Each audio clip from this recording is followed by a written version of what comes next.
ایسا کام نہیں کروں گی جس سے مجھے یا آپ کو پرابلم ہو۔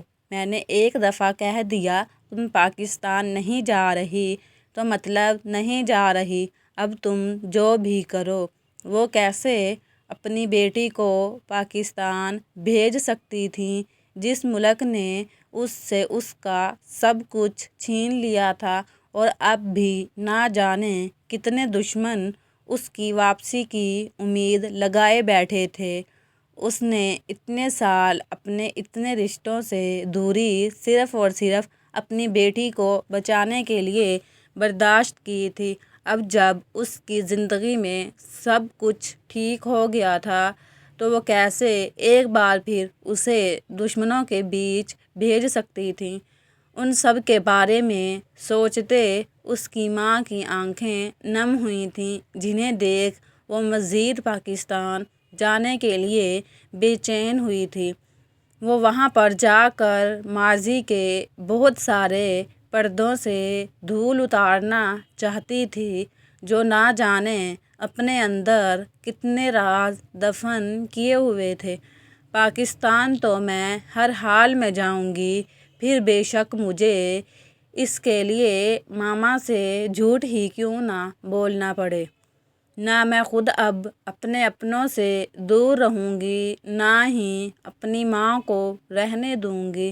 جسٹ ویٹ پاکستان، میں آ رہی ہوں۔ وہ دل میں عہد کرتی اپنے کمرے کی جانب چل دی۔ یار افشاں، تجھے میری ایک فیور کرنی ہوگی۔ تجھے بس ایکسیڈنٹ کی ایکٹنگ کر کے مجھے کچھ دنوں کے لیے اپنے گھر بلوانا ہے، باقی سب میں تجھے تیرے گھر آنے کے بعد بتاؤں گی۔ تو نے صبح ہوتے ہی ماما کو کال کرنی ہے اور انہیں مجھے تمہارے پاس بھیجنے کا بولنا ہے۔ Okay bye. وہ اسے اپنی سناتی بغیر اس کی سنے کال کٹ کر گئی اور جلدی سے اپنی پیکنگ شروع کی۔ ساتھ میں وہ اپنے کچھ ضروری ڈاکومنٹس بھی رکھ چکی تھی۔ بہت ساری چیزیں ایسی تھیں جو اسے سکون نہیں لینے دے رہی تھیں۔ اب بس اسے ان چیزوں سے پردہ اٹھانا تھا۔ وہ نہیں جانتی تھی جب ماضی کے کچھ راز سامنے آنے تھے تو اس نے ان سب کی سہل چلتی زندگیوں میں ہلچل مچا دینی تھی۔ سوری یار اضواء، ہمیں تمہیں اکیلا چھوڑ کر نہیں آنا چاہیے تھا، ہماری غلطی تھی، معاف کر دو پلیز۔ وہ دونوں نہ جانے کتنی بار اس کے کمرے میں آ کر اسے منا چکی تھیں، لیکن وہ تھی کہ ماننے کا نام ہی نہیں لے رہی تھی، بس کمفرٹر خود پر اوڑھے روئے جا رہی تھی۔ کمرے میں آہستہ آہستہ کر کے اس کی سسکیاں گونجنے لگیں تو ظاہرہ نے جلدی سے اس کے اوپر سے کمفرٹر ہٹایا۔ رونے کی شدت سے اس کی آنکھیں اور چہرہ لال ہو رہے تھے۔ ظاہرہ نے اس کے ماتھے پر ہاتھ رکھا تو وہ بھی تپ رہا تھا۔ اضواء میری جان، کیا ہوا ہے؟ تمہاری طبیعت ٹھیک نہیں ہے تو تم نے بتایا کیوں نہیں؟ مجھے کسی سے بات نہیں کرنی، تم دونوں سے بھی نہیں، تم دونوں میرے کمرے سے چلی جاؤ۔ وہ اس کا ہاتھ جھٹکتی ایک دفعہ پھر خود پر کمفرٹر سیٹ کر چکی تھی۔ اب اس کی بے رخی پر ظاہرہ کی آنکھیں بھی نمکین پانیوں سے بھرنے لگی تھیں۔ پلیز تم میڈیسن تو لے لو، پھر ہم چلے جائیں گے۔ اب کی بار مشال نے اس کے اوپر سے کمفرٹر ہٹایا تو وہ چیخ ہی اٹھی، سنائی نہیں دیا تم لوگوں کو؟ جاؤ یہاں سے، مجھے کچھ نہیں چاہیے۔ اب کی بار وہ چیخی تھی۔ ظاہرہ بھی روتے ہوئے اٹھ کر اس کے کمرے سے جا چکی تھی۔ اسے شرمندگی تھی، نہ جانے اس کے لالا نے اس کی دوست کو کتنا ڈانٹا ہوگا جس کی وجہ سے اس کی یہ حالت ہو گئی، لیکن وہ نہیں جانتی تھی اضواء کو جاسم شاہ کا اسے ڈانٹنا برا نہیں لگا جتنا اسے جاسم شاہ کا بغیر کسی رشتے کے اس کے قریب آنا برا لگا تھا۔ یہی سوچ سوچ کر اس نے روتے ہوئے اپنی یہ حالت کر لی تھی۔ ایک طرف عذبہ رو رہی تھی تو دوسری طرف ظاہرہ۔ مثال کے لیے ان دونوں کو سنبھالنا مشکل ہو رہا تھا، اس لیے اس نے سب گھر والوں کو جا کر ان کے بارے میں بتا دیا۔ ارید شاہ جو ابھی ابھی گھر لوٹا تھا جلدی سے اپنی بہن کے بارے میں سنتا اس کے کمرے کی جانب بھاگا تھا۔ باقی سب بھی اس کے پیچھے گئے تھے، جبکہ جاسم شاہ نے ان سب کے پیچھے جانے کی بجائے ظاہرہ کے کمرے کا رخ کیا، جو نیچے فرش پر بیٹھی سر گھٹنوں میں دیے رو رہی تھی۔ لالا کی جان، کیا ہوا ہے؟